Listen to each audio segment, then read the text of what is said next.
ഏട്ടത്തിയുടെ ഓരോരോ കണ്ടുപിടുത്തങ്ങളെ. പ്രണവിനെ ഒളിപ്പിച്ചിരിക്കുന്നത് എവിടെയാണെന്ന് കണ്ടുപിടിക്കാൻ പകലന്തിയോളം നിധി കഠിനാധ്വാനം ചെയ്യുന്നു പോലും.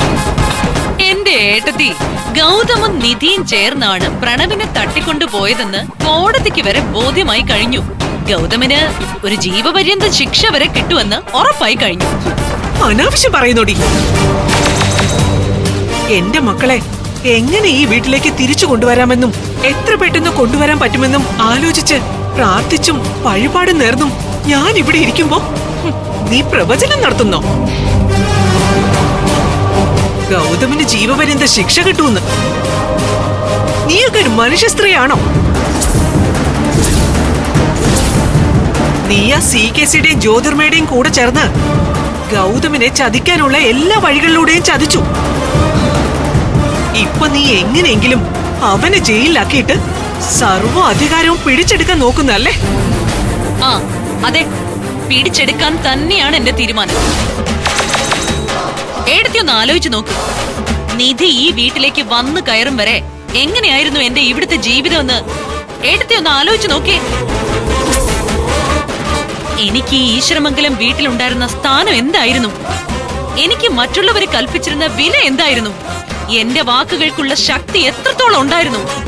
തിരുവായ്ക്ക് എതിർവായില്ലാതെ ഈ വീടും ഓഫീസും ഫാക്ടറിയും അടക്കി ഭരിച്ചിരുന്നവളാണ് ഞാൻ. പക്ഷേ ഇന്നത്തെ എന്റെ അവസ്ഥ എന്താ? ചെയർപേഴ്സൺ സ്ഥാനം നഷ്ടപ്പെട്ടു. അമ്മയെന്ന് വിളിച്ചിരുന്ന ഗൗതം എന്നെ നിങ്ങളെന്നും സ്ത്രീയെന്നും വിളിച്ചു തുടങ്ങി. ഈശ്വരമംഗലം ഗ്രൂപ്പ് ഓഫ് കമ്പനീസിന്റെ പടിയിൽ പോലും കാല് ചവിട്ടരുതെന്ന് നിധി അലിഖിത നിയമം പ്രഖ്യാപിച്ചു. സ്റ്റാഫുകൾക്ക് എന്നെ ഇപ്പൊ കാണുമ്പോ തന്നെ പുച്ഛമാ. ഈ വീടിന്റെ ഒരു മൂലയ്ക്ക് ഞാൻ ചവിട്ടി ഒതുക്കപ്പെട്ടു. ആരും എന്നോട് ഒന്നിനെ കുറിച്ചും ഒരഭിപ്രായവും ചോദിക്കാതെയായി. എന്റെ വാക്കുകൾക്ക് വിലയില്ലാതെയായി. എന്താ ഇനി ഞാനത് സഹിക്കണോ? പറ്റില്ലേടത്തി, ക്ഷമയുടെ നെല്ലിപ്പലക കണ്ടു കഴിഞ്ഞു. ഇനിയും പ്രതികരിക്കാതെ ഇരുന്നാൽ വസുന്ധര അല്ലാതായി പോവും. സർവ്വതും പിടിച്ചടക്കണം. പഴയ രാജകീയ ജീവിതത്തിലേക്ക് തിരികെ വരണം എനിക്ക്. ഈ കുടുംബത്തിലെ സർവ്വ ആൾക്കാരും എന്റെ കാൽ ചുവട്ടിൽ എന്റെ ചൊൽപ്പടിക്ക് എന്റെ വാക്കനുസരിച്ച് ജീവിക്കണം. എന്റെ മുഖത്തിന്റെ നേർക്ക് ഒരു ചൂണ്ടുവിരൽ പോയിട്ട് ഒരു നോട്ടമെറിയാൻ പോലും ധൈര്യമുണ്ടാവരുതൊരാൾക്കും. അടിമകളെ പോലെ അടിച്ചമർത്തി ഈശ്വരമംഗലത്തെ ഭരിക്കണം എനിക്ക്. അനുഭവിച്ചതിന് മുഴുവൻ പകരം വീട്ടിയെ അടങ്ങൂ ഞാൻ. അതിന് ദൈവമായിട്ട് എനിക്ക് ഉണ്ടാക്കി തന്ന ഒരവസരമാണിത്. ഇത് നഷ്ടപ്പെടുത്തിയ ദൈവം പോലും എന്നോട് ചോദിക്കും, വസുന്ധരെ നീ ഇത്ര വിഡ്ഢിയായി പോയല്ലോ. ഇങ്ങനെ ഒരു ചിന്തയും മനസ്സിൽ വെച്ചുകൊണ്ടാണോ വസുന്ധരെ നീ ഇത്രയും കാലം ഈ വീട്ടിൽ ജീവിച്ചത്? അവസരം ഒത്തുവന്നത് ഇപ്പോഴാണെന്ന് മാത്രം. ഇതേ വെറും വാക്കൊന്നുമല്ല. കൃത്യമായി അണുവിട തെറ്റാതെ ഞാനിത് പ്രയോജനപ്പെടുത്തും. വേണമെങ്കിൽ ഏട്ടത്തി ഉൾപ്പെടെ സർവ്വ ആൾക്കാർക്കും അടിമയായി ദാസിപ്പണി ചെയ്ത് ഇവിടെ ജീവിക്കാം. താല്പര്യമില്ലാത്തവർക്ക് ഇറങ്ങാം. നീ പറഞ്ഞില്ലേ കിട്ടിയ അവസരം നീ പ്രയോജനപ്പെടുത്തൂന്ന്?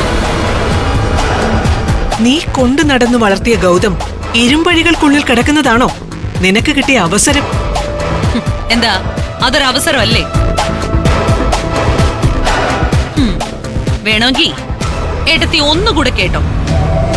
ഞാനിപ്പൊ നേരെ പോകാൻ പോകുന്നത് ഈശ്വരമംഗലം ഗ്രൂപ്പിലേക്കൊന്നും അല്ല, ഒരു വക്കീലിനെ കാണാനും അല്ല.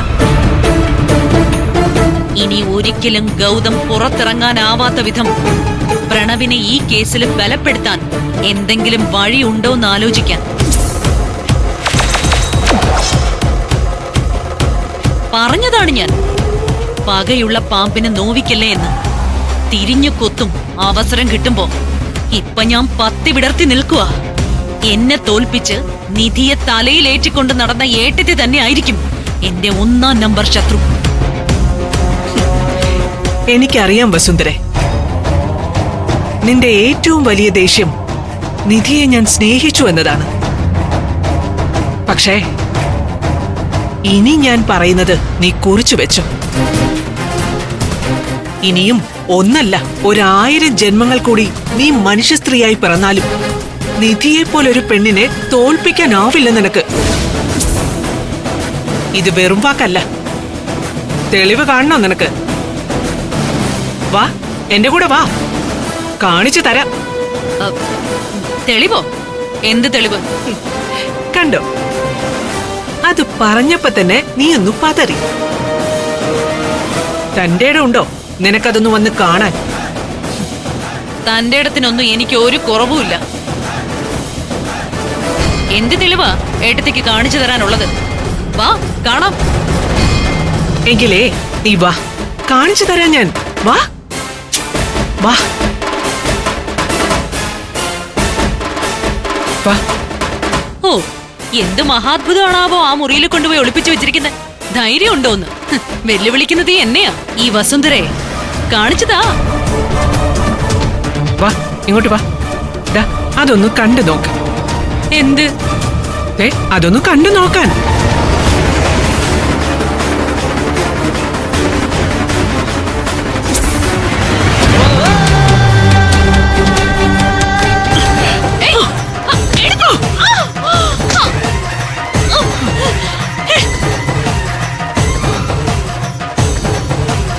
പണി കഴിഞ്ഞിട്ടില്ല, ഇനി ആ പണി തുടങ്ങാൻ പോകുന്നത്. നീ ഇവിടുന്ന് പുറത്തിറങ്ങിയാലല്ലേ എന്തെങ്കിലും ചെയ്യൂ. നീയേ ഇവിടെ ഇതിനകത്ത് കിടന്നാ മതി.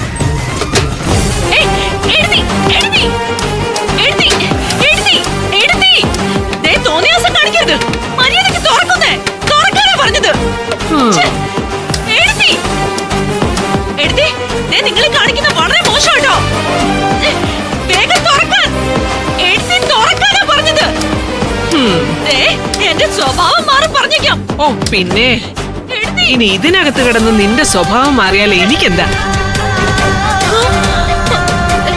കൃത്യമായിട്ട് ഭക്ഷണവും വെള്ളവും വസ്ത്രവും പിന്നെ നിനക്ക് എന്തു വേണോ അതെല്ലാം ജനലിൽ കൂടെ ഞാൻ അകത്തേക്ക് തരാം. കേട്ടോ നാത്തൂനെ? മര്യാദക്ക് ഡോർ ഓപ്പൺ ചെയ്യ. തുറക്കാനാ പറഞ്ഞത്.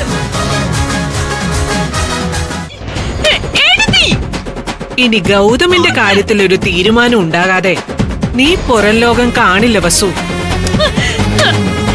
അതിനകത്ത് കിടക്ക് നീ.